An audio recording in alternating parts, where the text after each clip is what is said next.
Meu nome é Sandro, sou pastor ali em Ribeirão Pires, sou o presidente do conselho, caminho com alguns pastores lá. Bispo Claudinei é um pastor que a gente sempre tem andado junto, um homem de Deus. Como o apóstolo falou, tem uma chamada tremenda na vida dele. E sou casado com a Rosângela, a mulher mais inteligente da terra, mais sábia, com o melhor bom gosto que você pode imaginar. E não sou um cara também. Tenho um filho de 20 anos que está casado, o Sandrinho, a Sara que tem 18 e a Samara de 7 anos, né? Sou pastor ali na Fonte de Evamento, sou pastor há 12 anos e tenho uma igreja linda ali que eu amo e que manda um abraço para vocês, amém? Antes de eu ler o texto, você pode abrir ele se você puder, em Mateus capítulo 4. Eu queria dizer algo.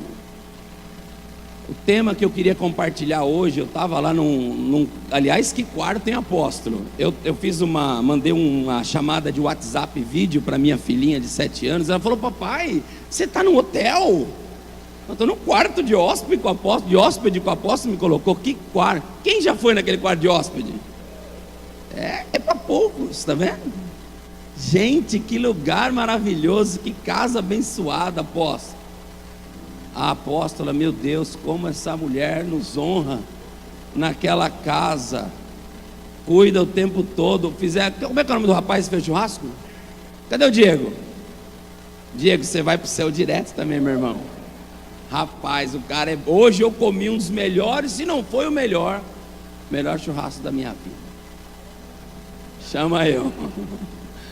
Glória a Deus, queridos. Eu não sou muito de repetir não, mas fala para a pessoa que está na sua direita assim, ó, o tema da mensagem. Fala para a pessoa, aliás, a pessoa que está do seu lado, da direita não, né? Fala para a pessoa que está do seu lado o tema da mensagem. Quem tem resposta para o caos, governa. Fala para outra do outro lado. Quem tem resposta para o caos, governa. Olha de novo para outra pessoa e fala assim: meu irmão, esse negócio de repetir o que o pastor fala é chato pra caramba. Dá um aplauso para Jesus, amém? Glória a Deus.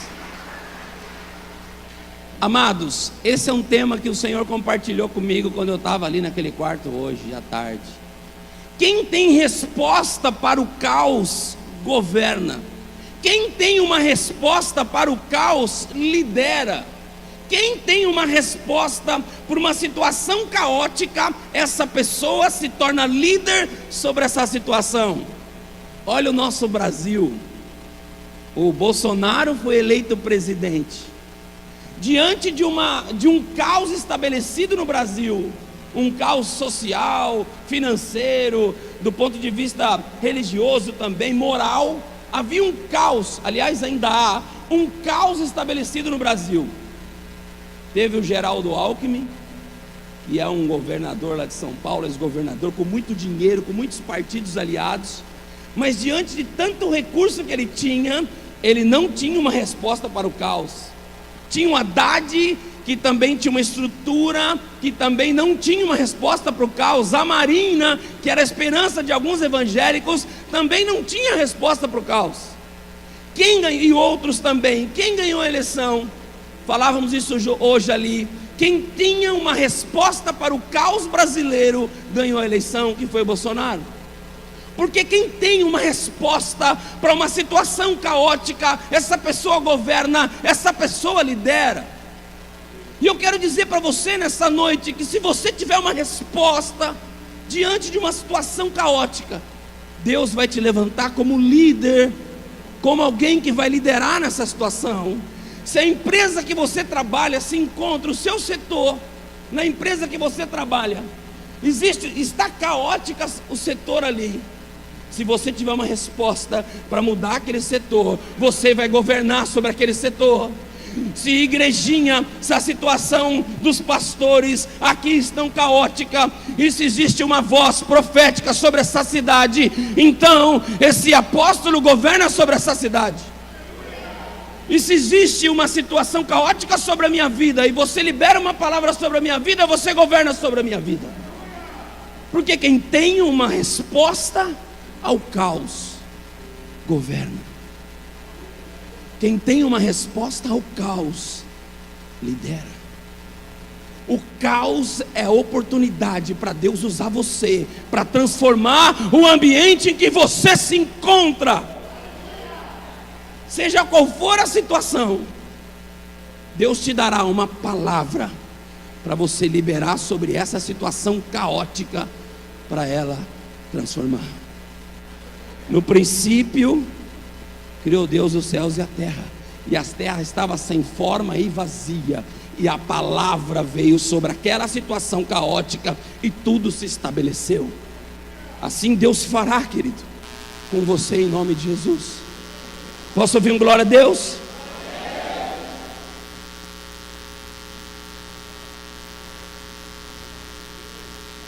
Glória a Deus. Abriu aí Mateus capítulo 4? Glória a Deus. Abra sua Bíblia em Mateus capítulo 4. Nós vamos ler do versículo 1 ao versículo 11. Quem tem resposta para o caos, governa. Amém? Você vai entender que tudo que você precisa é de uma palavra para sair desse caos.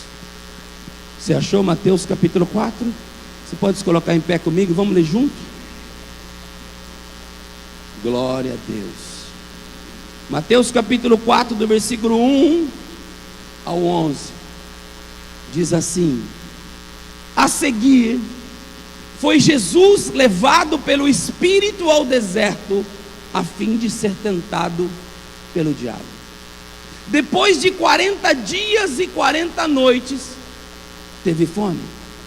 Então o tentador, se aproximando, disse: se tu és filho de Deus, faça com que essas pedras se transformem em pães. Respondeu Jesus: está escrito, nem só de pão viverá o homem, mas de toda a palavra que procede da boca de Deus. Então levou o diabo ao pináculo do templo e disse: se tu és filho de Deus, atira-te daí abaixo, porque está escrito: aos seus anjos dará ordem para que te guardem e que os seus pés não desfaleçam. Respondeu Jesus: está escrito, não tentarás o Senhor teu Deus. Levou então o diabo a um monte muito alto e mostrou-lhe todos os reinos da terra. Ele disse: tudo isso te darei, se prostrando me adorares. Respondeu-lhe Jesus: está escrito, arreda de Satanás, porque está escrito, só o Senhor Deus adorará, e só a Ele prestarás culto. Então, deixando o diabo, vieram os anjos e o serviram. Glória a Deus. Vieram os anjos e o serviram. Vieram os anjos e o serviram. Eu quero declarar sobre a tua vida que os anjos do Senhor estão liberados a virem e a servir você, em nome do Senhor. Dê um aplauso a Ele, tome o seu lugar.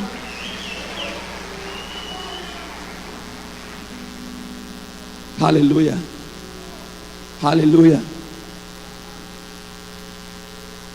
Quem tem uma resposta para o caos, governa. Jesus foi levado pelo Espírito ao deserto para ser tentado. Olha que Jesus, se você, o texto começa dizendo no versículo 1, a seguir, ou seja, tinha acontecido algo antes. Jesus tinha sido batizado por João Batista no Rio Jordão, acabou de ser batizado. A pomba, depois que ele sai da água, uma pomba ali aparece, uma voz do céu: esse é meu filho amado, de quem eu me comprazo, meu filho de quem eu me alegro, de quem eu cumpro o propósito nele. E Jesus sai da água cheio da unção do poder e alegre. Imagina a situação, Deus falando, cumprindo o propósito. De repente o Espírito vem, leva ele para o deserto. De repente, um momento de maior alegria, depois do batismo, começando o ministério, e o próprio Espírito leva ele para o deserto para ser tentado. Eu quero dizer que às vezes, queridos, algumas situações, não tem deserto que a gente mesmo entra, pelo nosso caminho, nossas próprias pernas, mas existem situações de deserto, que o Espírito Santo, o Espírito de Deus, te leva para tratar você, para ensinar você, para mostrar coisas para você. Eu sou um exemplo disso. Houve um tempo no meu ministério, em que o Espírito me levou para o deserto, onde Deus queria testar o meu caráter, testar a minha fé, testar as virtudes que haviam em mim, e Deus permitiu que ele fosse levado para o deserto, para ser tentado pelo diabo.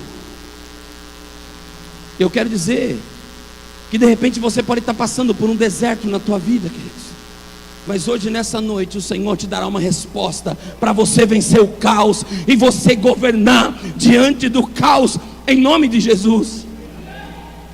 Amém, queridos? Jesus conseguiu então, levado pelo deserto pelo Espírito, fazendo um jejum, 40, você consegue imaginar alguém ficar 40 dias sem comer? Conhece alguém? O Jason fica lá, aquele barbudinho lá do fundo. Quando ele veio de Itajaí para cá, quando ele chegou na igreja um dia, ele estava sem comer, já fazia 30 dias, só ficou a barba, os olhos assim, pelo seco. E eu falei: meu irmão, eu não consigo ficar um dia, você está a 40, vindo para 40 dias, mas não é comendo uma sopinha sem comer nada. Tem pessoas que têm esse chamado de ficar dias. Esse ano já fez jejum, mas o ano passado ele deve ter feito uns 3 jejuns de 30 dias, de 25 dias. Jesus ficou 40. Alguns dizem que é o máximo que um homem pode ficar dentro de uma questão de vida, sem ter nenhuma falência de órgãos. Jesus ficou 40 dias como homem ali, como Deus, mas como homem tendo fome. E o diabo se apresenta justamente no momento que você está mais debilitado, no momento que você está justamente mais fraco. E justamente nesse momento de debilidade de Jesus, é onde o diabo chega para apresentar uma aparente solução. Havia uma solução que o diabo colocou ali: ei, tem pedra aqui, Jesus, faz essa pedra, você está morrendo de fome. Se você é filho de Deus, olha o que o diabo disse: se tu és filho de Deus, não é se, você é filho de Deus, meu irmão. O diabo sempre vai colocar se você é, porque você está passando pelo deserto. Se você é, porque a sua situação está assim. Não é se, você é filho de Deus. O diabo é enganador, querido. Ele chega para Jesus: se tu és, faz essa pedra se transformar em pão, e se alimenta dela. O diabo sempre vai querer que eu e você nos alimentemos de algo que ele vai fazer. Se alimenta disso, se alimenta das coisas do mundo. Ele tinha um alimento mundano, um alimento material para ele, mas Jesus se alimentava da palavra. Amém? A palavra do Senhor é aquilo que nos alimenta, é aquilo que nos fortalece. Em Mateus capítulo 7, se você quiser abrir, Mateus capítulo 7, versículo 24, 25, 26 e 27, tem uma passagem, uma parábola que o próprio Jesus conta a respeito desse primeiro princípio, o princípio da palavra, que vai fazer você prosperar em meio ao caos. Mateus capítulo 7, versículo 24 diz: todos aqueles que ouvem as minhas palavras e as praticam, será comparado a um homem sensato que edificou a sua casa sobre a rocha. Veio a chuva, caíram os rios, transbordaram os ventos, vieram com ímpeto contra aquela casa, mas ela não caiu, porque estava edificada sobre a rocha. Mas aquele, queridos, todos aqueles, pois, que ouvem minhas palavras e não as praticam, será comparado a um homem insensato que edificou a sua casa na areia. Sopraram os rios, transbordaram os rios, sopraram os ventos, deram com ímpeto contra aquela casa, ela caiu, sendo grande a sua ruína, porque estava construída na areia. Lá em São Paulo, não sei se aqui tem muita enchente, mas em São Paulo tem muita enchente. Se um gato fazer xixi na estrada, inunda uma casa, porque lá tem muito, lá enche fácil. E é comum você ver, você está assistindo um programa de televisão, e você está ali assistindo esse programa de televisão, na época que chove muito. Então o repórter, ele vai na casa da pessoa fazer uma reportagem, e ele vai até a casa da pessoa, aquela casa que a enchente passou. A enchente encheu o rio, encheu a casa, porque tem muitos córregos, e as pessoas constroem em beira do córrego. Quando o córrego enche, a casa enche de água. E quando o repórter chega ali na casa, já não tem mais água. Todas as coisas foram levadas, tudo saiu do lugar. O lixo que estava escondido se expôs. O lixo do rio veio para dentro. Presta atenção. E o repórter chega ali no outro dia, já não tem mais a água. O lixo só tem a bagunça e as coisas fora do lugar. Mas o repórter coloca a mão na parede. Presta atenção, querido. E ali na parede tem uma marca até onde a água veio. E o repórter então fala: olha, está vendo essa marca na parede? A água veio, a enchente veio e deixou essa marca na parede. Ou seja, de toda aquela enchente que teve, o que sobrou foram as marcas na parede. E Deus falou comigo, essa palavra eu estou ministrando para mim, porque hoje Deus me falava isso ali no quarto para mim. E a Bíblia é assim, porque quando Davi escrevia para ele, a palavra que está ali serve para você e para mim. Amém? Quando Paulo escrevia algo para ele, serve para você e para mim. E eu comecei a pensar e ver aquele repórter dizendo: a chuva veio, encheu, transbordou e sobrou só as marcas na parede. Às vezes as tempestades da nossa vida enchem a nossa casa e vem com dificuldades, e as dificuldades enchem o nosso lar, e tudo aquilo que estava organizado, os livros, os móveis, tudo no lugar, e a enchente vem e tira tudo do lugar, e fica tudo bagunçado, só sobram as marcas. Isso aconteceu comigo, queridos. Eu passei por uma enchente. Eu passei por uma enchente onde a minha casa foi toda cheia, não literalmente dizendo, mas espiritualmente dizendo, onde um rio transbordou sobre a minha vida, não um rio bom, mas um rio de dificuldades, de tempestade, onde eu tinha uma casa arrumadinha na beira do rio, e as tempestades vieram, veio aquela enchente, e tudo que eu tinha, apóstolo, arrumadinho, organizadinho, saiu tudo do lugar. E de repente eu olhei para dentro daquele lugar, daquela casa em que eu habitava, em que eu vivia, estava tudo fora do lugar. O lixo que estava escondido foi exposto, e a única coisa que sobrou foram as marcas na parede. Sobre essas marcas, apóstolo, que nós falamos hoje à tarde, porque quando nós passamos por situações adversas na nossa vida, no casamento, na tua casa, no seu trabalho, situações de deserto, eles deixam marcas em nós. Talvez você esteja hoje como as paredes das casas do lado do lago de São Paulo, onde as enchentes vêm e levam tudo e deixam marcas. Talvez na sua vida também o inimigo veio e levou tudo de você e só deixou marcas no teu coração. Mas nesta noite o Senhor está trazendo a você uma palavra que vai pintar essas marcas na parede. Amém? Eu creio, queridos, que essas marcas serão removidas. E quando você pinta as marcas da parede,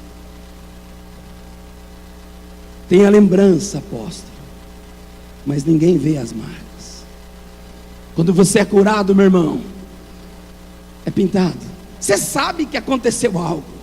Você sabe que um dia houve uma enchente e invadiu a sua casa, tirou as coisas do lugar. O inimigo tirou as coisas do lugar da tua vida, talvez do teu casamento, dos teus filhos. Talvez você olhe para os teus filhos e fala: meu Deus, um rio encheu, e meus filhos que estavam todos organizados, o inimigo tirou do lugar e deixaram marcas no meu coração. Mas hoje, em nome de Jesus, pelo poder da palavra, debaixo desses céus de testemunhos, eu quero declarar que o Senhor está pintando essa parede. Se ainda vai lembrar, mas não vai ver as marcas. Ei, fala assim: essa palavra é para o Sandro. Amém? Você pode dar um aplauso a Jesus. Essa palavra é para mim, querido.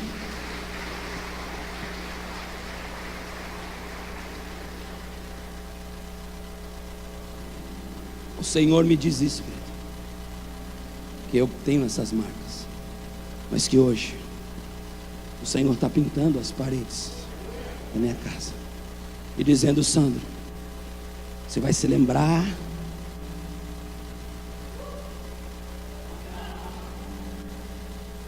Você vai se lembrar, mas você não vai saber onde estão as marcas mais. Você vai se lembrar que um dia saiu tudo do lugar da tua vida.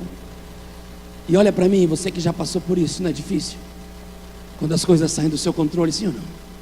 Quando você olha e vê as coisas fora do lugar na tua casa, sim ou não? Quando você olha e vê que o lixo está exposto, que as coisas estão todas bagunçadas, e depois que tudo vai embora, depois que um filho vai embora, depois que o marido vai embora, depois que a esposa vai embora, depois que o emprego vai embora, depois que uma empresa vai embora, só ficam as marcas daquilo que se foi. Mas em nome de Jesus, é para mim essa palavra. O Senhor hoje está mudando. Eu não vou ter essas marcas, e sim as marcas de Cristo, em nome de Jesus. Porque quem tem uma resposta ao caos governa. Pode aplaudir o Senhor. Aleluia. Depois o diabo levou, então primeiro ele fez a pedra. Quer fazer a pedra se transformar em pão e come. E Jesus venceu pela palavra. Não, nem só de pão viveu o homem, mas da palavra. Depois o diabo levou ao pináculo do templo, que é a parte mais alta ali do templo em Jerusalém. Havia um texto em Salmo, e também havia uma profecia do Talmud dos judeus, que o Messias, que aquele que era o escolhido, ele poderia pular de cima do pináculo, que os pés dele não quebrariam. Isso era uma tradição no meio do judaísmo, que eles poderiam pular. Então o diabo levou Jesus lá em cima, na parte mais alta do templo. O diabo levou Jesus lá em cima e falou: Jesus, pula daí, você vai ser a pessoa mais religiosa em Israel, todos vão se dobrar a você. O diabo estava dizendo: Jesus, eu quero te tornar um cara religioso, eu quero tornar você um crente religioso. E a mesma proposta do diabo hoje, de tornar você uma pessoa religiosa. Mas o diabo disse, Jesus disse: está escrito, não tentarás o Senhor teu Deus. Eu tento a Deus, querido, quando eu faço barganha com Deus. Quando eu faço barganha, se o Senhor não me fizer isso, eu não vou mais na igreja. Se o Senhor não me der aquilo, eu não vou mais na igreja. E fica assim fazendo negócio com Deus. Quantas pessoas eu conheço, queridos, que começaram a caminhar com Deus, em algum momento da história falou: Deus, o Senhor vai me dar isso. Eu falei: amém, irmão, ora. Por que você saiu? Porque Deus não me deu isso. Não tentarás o Senhor teu Deus, amém. Isso é tentar a Deus, colocar Deus na parede. Isso é tentar Deus, querido. Nós não podemos tentar Deus. Queridos, havia um pastor. Isso não acontece em igrejinha, isso acontece em Ribeirão Pires. Não sou eu, mas havia um pastor em Ribeirão. Pode ser em Ribeirão Pires. Havia um pastor que ele se cansou de ser pastor. Você que é pastor aqui, não sei se já passou por isso, mas o pastor cansou. Ele não aguentava mais a equipe de louvor, não aguentava mais os diáconos, não aguentava mais a igreja. Ele falou: chega, eu não quero mais ser pastor de igreja.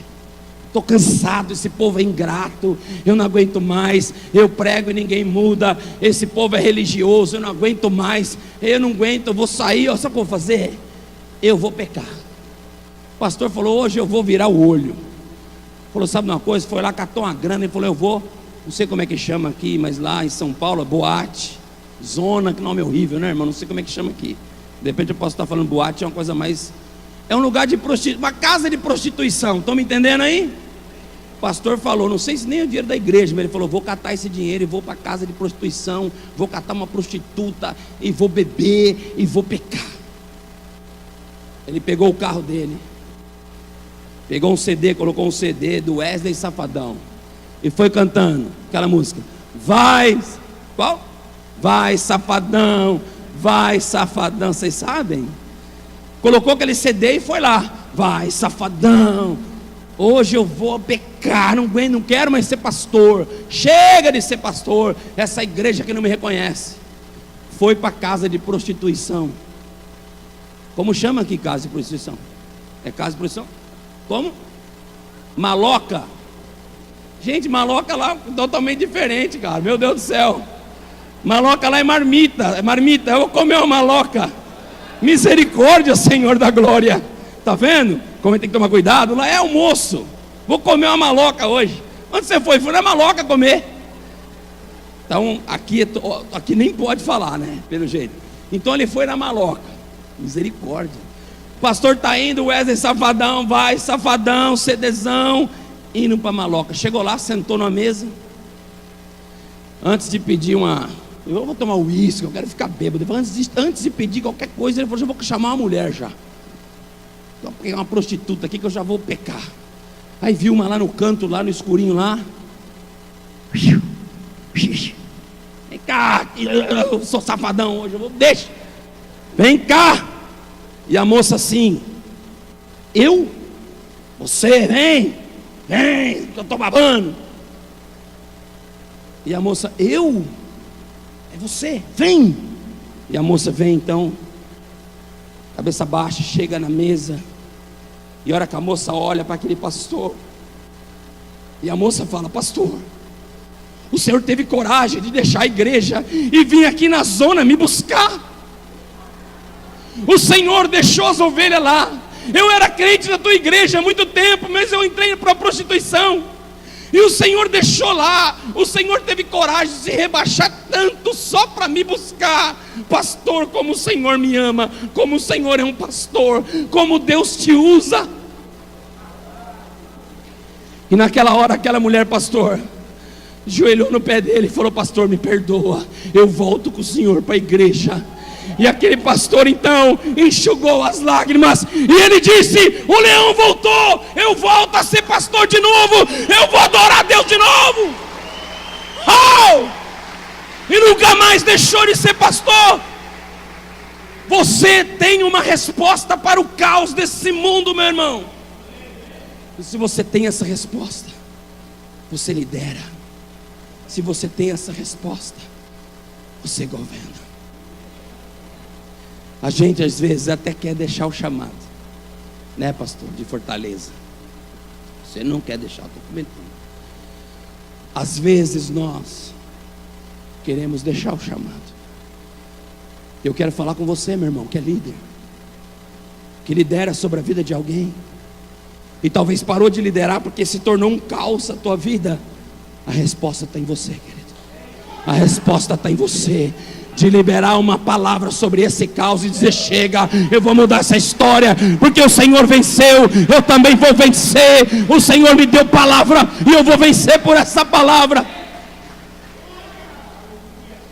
Porque Adão pecou no paraíso, Jesus venceu no deserto. Não é o ambiente, é a convicção, é a palavra que você tem. Porque a palavra que está em você, querido, é o que vai transformar, é o que vai mudar a vida das pessoas. Depois o diabo levou ele a um monte muito alto e falou: Jesus, se você quiser, dobra o joelho, me adora, eu te dou todos os reinos da terra. E Jesus falou: sai, Satanás, arreda-te, some chifrudo. Só vou adorar a Deus. Só vou adorar a Deus. Só vou adorar a Deus, querido. Eu só vou adorar o Senhor. Não importa os reinos dessa terra, não importa aquilo que o reino vai falar. Eu vou adorar apenas a Deus. Eu vou adorar apenas ao Senhor, apenas Ele. Eu vou prestar culto. Porque fazendo isso os anjos vêm e te servem. O diabo estava oferecendo os reinos do mundo, mas Jesus estava dando a nós o reino dos céus. Por isso nessa noite, amado, não era para mim estar aqui pregando, o pastor sabe disso, o apóstolo comentou. Todo segundo domingo do mês eu saio da minha igreja e vou pregar numa igreja da cidade. Menos o apóstolo. Quantas igrejas tem aqui em igrejinha? Igrejas evangélicas, quantas? A mulher sempre sabe, quer ver quantas mulheres? Mais ou menos 20, 30. Os homens 60 e mais. Quantos? Quem falou 60? Sabe quantas igrejas tem na cidade de Ribeirão Pires, querido? Uma só igreja, a igreja de Jesus Cristo. Sabe quantas igrejas tem aqui, igrejinha? Uma só igreja. E vocês têm a resposta para essa cidade. Quem tem a resposta para a cidade, governa a cidade. Só tem uma igreja aqui. Eu sou apóstolo de uma só igreja. Amém, queridos? E lá na minha cidade, Deus me deu essa palavra há 6 meses atrás. Ribeirão Pires, é uma hashtag, você pulando você vai achar no Face ou no Insta. Se você colocar hashtag uma só igreja, vai aparecer as nossas postagens. E eu comecei a postar isso e declarar: Ribeirão Pires, uma só igreja. E todo segundo domingo do mês eu vou pregar em uma igreja de Ribeirão. Hoje é o segundo domingo e eu iria pregar numa igreja de Ribeirão, porém é carnaval, emenda tudo lá. Então o pastor falou: deixa para abril. E era para mim estar lá na igreja. E olha onde eu estou, é em igrejinha. E sabe qual o nome da igreja onde eu me comecei, onde eu fui ungido pastor, aonde eu comecei? Era uma igrejinha com o nome Manancial de Vida. Tá, até hoje é a maior igreja de Ribeirão, Igreja Manancial de Vida, do apóstolo Wagner. Eu comecei há 19 anos atrás numa igrejinha chamada Manancial de Vida. E hoje, depois de 19 anos, eu estou em igrejinha, numa Manancial de Vida. Esse Deus não é Deus de coincidência, é de Jesus coincidência.